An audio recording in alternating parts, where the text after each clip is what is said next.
Very good morning, dear children. Let us recollect what we have already learned from the lesson A Tiger in the House by Ruskin Bond. Let us recollect and summarize what we have already learned from the lesson. As you know, this story is about a relationship between a pet and grandfather. Grandfather found a tiger on his hunting expedition, brings it home. Grandmother named it as Timothy. Timothy was provided with two companions, Toto the monkey and a mongrel puppy. As Timothy goes on growing, his attitude also went on changing. He became less friendly. When out for a walk with the narrator, he would try to steal away to stalk a cat or someone's pet Pekingese.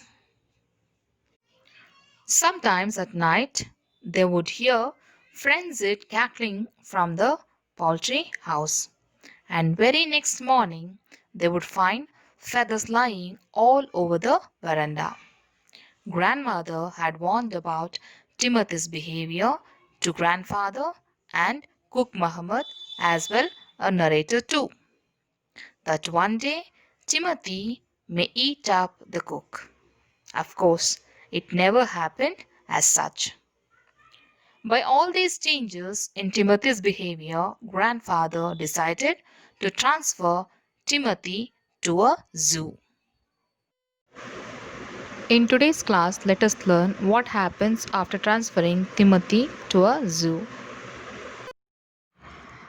The nearest zoo was at Lucknow, 200 miles away, reserving a first class compartment for himself and Timothy. No one would share a compartment with them. Grandfather took him to Lucknow, where the zoo authorities were only too glad to receive as a gift a well fed and fairly civilized tiger. About 6 months later, when my grandparents were visiting relatives in Lucknow, grandfather took the opportunity of calling at the zoo to see how Timothy was getting on. I was not there to accompany him, but I heard all about it when he returned to Dehra. Arriving at the zoo, grandfather made straight for the particular cage in which Timothy had been interned. The tiger was there, crouched in a corner, full grown and with a magnificent striped coat. Dear children, in the ninth paragraph, narrator says and speaks about how fully grown Timothy was transferred to a zoo which was at Lucknow. And he says that Lucknow was 200 miles away from the Dehradun. Grandfather books a train ticket, one for himself, another for Timothy, and none of them would share a compartment with them. Just imagine grandfather traveled with a tiger in a train. And throughout this journey, the tiger accompanied grandfather. He took the tiger to Lucknow Zoo. The zoo authorities were very happy and glad to receive such a beautiful gift, which was well fed and fairly civilized tiger. He left the tiger and went back to Dehra. After 6 months later, grandfather again had a chance to visit Lucknow. Since he wanted to visit one of his relatives' house, he had a chance to go meet his Timothy, which he had left 6 months ago in the zoo of Lucknow. By in 10th paragraph, it is very clear that the narrator, Ruskin Bond, did not accompany his grandparents to Lucknow. When grandfather went to see Timothy, which was there in zoo of Lucknow, the narrator did not accompany them.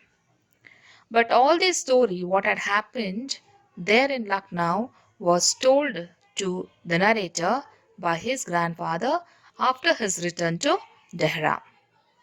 Now look at the 11th paragraph here. The grandfather is saying the story to the narrator, and narrator is narrating to us. As soon as the grandfather entered into the zoo, he straightway walked to a particular cage where a Timothy was kept. And here there is a word called interned here. Interned means keeping or kept. The past tense of keep is kept here. Interned, here it is given as interned. That means the past tense of intern is interned. So the tiger Timothy was kept in a cage. As he went there, he saw the tiger, which was fully grown, and it was so magnificent with striped coat. You know that the color of the tiger is yellow, and over the fur we can see black stripes. Here, this fully grown tiger had a shiny fur on its body. The moment when it saw the onlooker, that is a grandfather, it crouched in a corner. That is a common attitude of a caged animal. So here the tiger Timothy also crouched in a corner. We have learned the meaning of the word already, crouched. So once again, I wanted you all to just recollect. Crouch means crouch or crouched. Past tense of the word crouch is crouched here. Now crouch means bent one's body. Like you can just say slumping the body here. Here the tiger also slumps its body and goes sits in a corner.